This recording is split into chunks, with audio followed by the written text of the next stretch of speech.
The knowledge trap works because learning feels like progress. You watch the video, you save the post, you highlight the chapter, you write the notes, and your brain rewards you for it.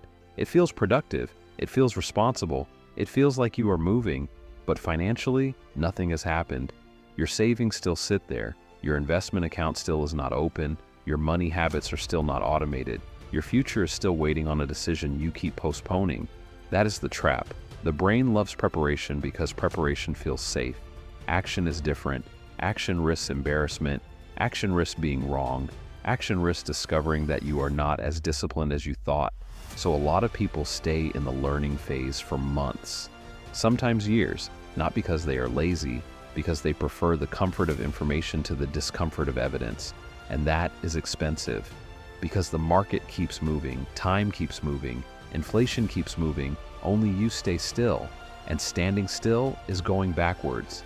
Watch out for case of file number 4, the knowledge trap, coming out soon, and please remember to follow and subscribe for more and turn on notifications so you don't miss the latest video. See you in the next one.